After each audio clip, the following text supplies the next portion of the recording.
Hello everyone, कैसे हो आप लोग। आप सभी का आज के वीडियो में बहुत बहुत स्वागत है। तो आज हम आपके लिए लेके आ गए हैं जो 11th क्लास केमिस्ट्री का जो एक्सपेरिमेंट नंबर 5 है। ओके, और ये जो एक्सपेरिमेंट है इनऑर्गेनिक क्वालिटेटिव एनालिसिस है।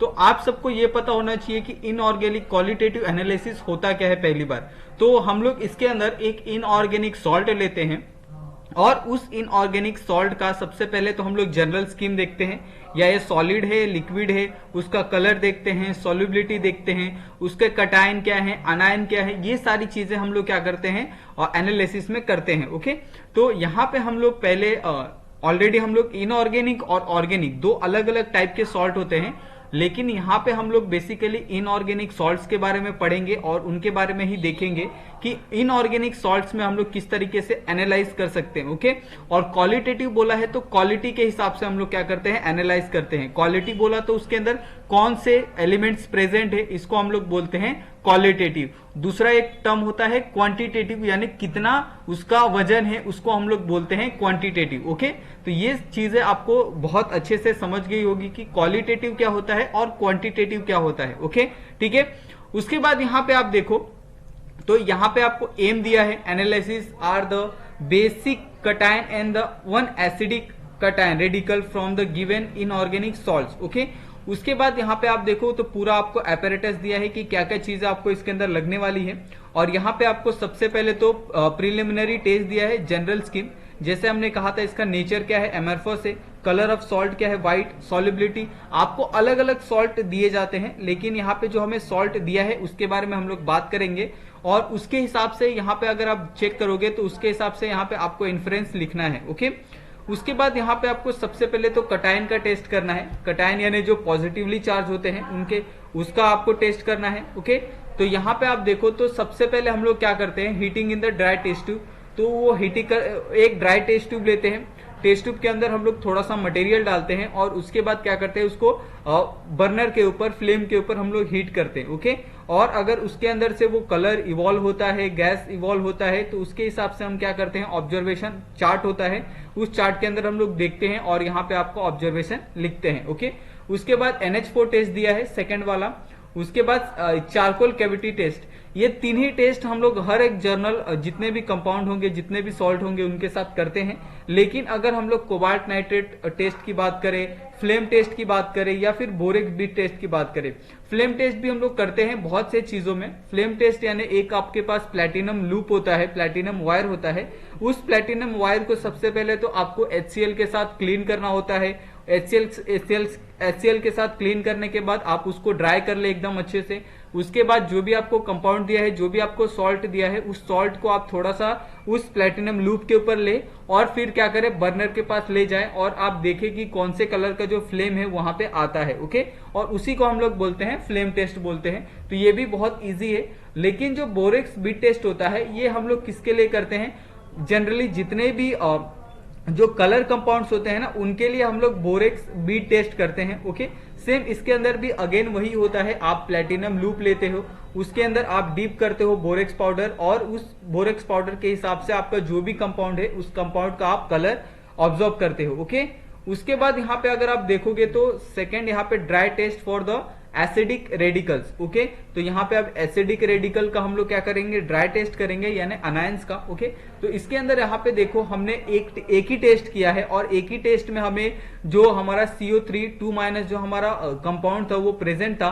तो इसके लिए हम लोग ने क्या किया है, फर्दर यहाँ पे जो अलग अलग टेस्ट है उसको नहीं परफॉर्म किया। ओके, लेकिन अगर आपको पहले वाले में अगर कोई टेस्ट नहीं मिलता है तो आप सेकेंड वाला करेंगे, थर्ड वाला करेंगे, फोर्थ वाला करेंगे। ओके, उसके हिसाब से आपको सारे के सारे टेस्ट करने हैं। अगर आपको पहले में यहाँ पे मिल जाता है तो आप पहले के बाद कोई भी टेस्ट नहीं परफॉर्म करोगे। ओके, लेकिन अगर आपको पहले में टेस्ट नहीं मिलता है तो आपको बाकी के जो टेस्ट है उसको परफॉर्म करना पड़ता है। ठीक है, उसके बाद यहाँ पे आप देखोगे तो यहाँ पे अभी पहले तो हम लोगों ने ड्राई टेस्ट किया, अभी यहाँ पे वेट टेस्ट करेंगे।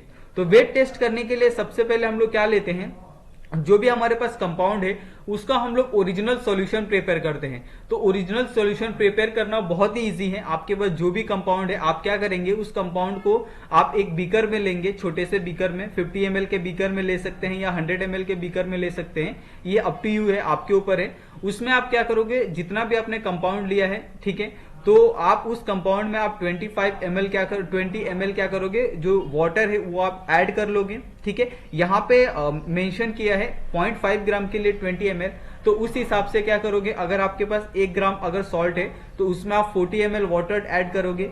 अगर आपके पास 0.5 ग्राम सॉल्ट है तो आप उसके हिसाब से 20 ml ऑफ जो वाटर है वो क्या करोगे, ऐड करोगे। ओके, तो इस हिसाब से जो आपका क्या करोगे, वो जो पूरा सॉल्ट है उस वाटर के अंदर क्या हो जाएगा, डिसॉल्व हो जाएगा, और इससे आपका क्या होगा, एक सॉल्यूशन तैयार होगा, और उसी को हम लोग ओरिजिनल सॉल्यूशन बोलते हैं। और इसी से आपको क्या करना है, जो आपका वेट टेस्ट है वो आपको परफॉर्म करना है। वेट टेस्ट हम लोग इसके लिए बोलते हैं क्योंकि इसके अंदर हम लोग ने एक्वेस यानी वाटर का यूज किया होता है। ओके, तो यहाँ पे भी आप देखोगे जो हमने ये वाला जो हमारा कंपाउंड दिया है इनऑर्गेनिक सॉल्ट पहला वाला, उसके अंदर हमें कोई भी ग्रुप डिटेक्ट नहीं हो रहा है। तो इसके लिए हम लोग सिंपली क्या करेंगे कि हमें no PPT up to the 6। Okay, क्योंकि यहाँ पे सिर्फ 5 ग्रुप है और 5 ग्रुप में 6 इन्फ्रेंस है, तो उसके हिसाब से यहाँ पे आपको 6 जो पीपीटी है वो फॉर्म नहीं होंगे।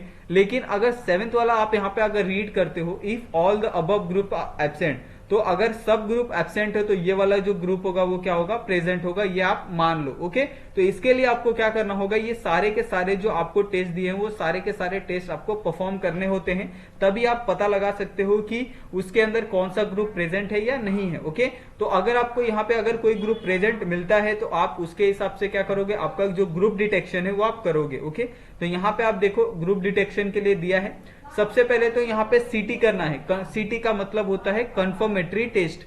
तो कंफर्मेटरी टेस्ट करके आप ये पता लगा सकते हो कि उसके अंदर कौन सा जो इन्फ्रेंस है, कौन सा जो कंपाउंड है वो प्रेजेंट है, और उस प्रेजेंट के बाद ही आप क्या करोगे, जो एसिडिक रेडिकल है उसकी तरफ आप मूव करोगे, और उसके अंदर फिर आप वेट टेस्ट फॉर द, यहाँ पे आप जितने भी आपको टेस्ट दिए हैं उसका आप टेस्ट करोगे विद द सिल्वर नाइट्रेट के साथ। ओके, तो सिल्वर नाइट्रेट के साथ अगर आप टेस्ट करते हो तो आपको पता चल जाता है कि यहाँ पे CO3 2- जो कंपाउंड है वो क्या है, कंफर्म है। ओके, उसके बाद यहाँ पे आप देखो कि यहाँ पे नीचे आपको बहुत सारी जो चीजें दी है, test for the require in to the perform only in the PPT is not obtain in the AgNO3। अगर AgNO3 के अंदर आपको कोई भी पीपीटी नहीं मिलता है तो आपको ये नीचे वाले जो टेस्ट है आपको वो करने होंगे। ठीक है, ये आप ध्यान रखो। उसके बाद यहाँ पे अगर आप नीचे देखते हो confirmatory test for the cation के लिए। ओके, इसमें भी आप देखो कंफर्मेटरी टेस्ट हम लोग वापस कर रहे हैं, तो इसके अंदर आप देखो तो यहाँ पे हमें वापस CO3 2- मिला है, और नीचे वाले में भी हमें CO3 2- मिला है। ओके, तो यह हमारा अनायन कंपाउंड था, और ऊपर वाले में जो हमने कंफर्मेटरी टेस्ट किया था वो हमारा कटाइन के लिए था। ओके, और उसी के हिसाब से क्या करना है, आपको जो यहाँ पे रिजल्ट दिया है वो आपको रिजल्ट लिखना है। फॉर द बेसिक कटाइन यानी बेसिक रेडिकल यानी कटाइन के लिए NH4+ है, और एसिडिक रेडिकल के लिए है CO3 2-। ओके, तो ये आप ध्यान रखो, यहाँ पे आप करेक्ट कर लोगे। उसके बाद molecular formula of the salt यहाँ पे आपको दिया है कि NH4 2CO3। ओके, और नेम ऑफ द सॉल्ट दिया है अमोनियम कार्बोनेट। ओके, क्योंकि यहाँ पे NH4 प्रेजेंट है तो ये आपका अमोनिया हो गया, और यहाँ पे CO3 यानी कार्बोनेट। तो इस तरीके से यहाँ पे जो आपका पहला वाला सॉल्ट दिया है वो आपको यहाँ पे इस तरीके से आपको पूरा एनालाइज करना है। ओके, और ये अलग अलग सॉल्ट के हिसाब से आपका अलग अलग रिजल्ट आ सकता है, तो आप इस बात का ध्यान रखेंगे। ओके, और अगर आपको ये वीडियो बहुत पसंद आई हो तो प्लीज आप वीडियो को लाइक कर लो, चैनल को भी सब्सक्राइब कर लो, और हमारे आप प्लीज हमारा जो टेलीग्राम चैनल है आप उसको भी ज्वाइन कर लो। थैंक यू सो मच बच्चे लोग, मिलते हैं हम लोग नेक्स्ट वीडियो में नए प्रैक्टिकल के साथ। Thank you so much.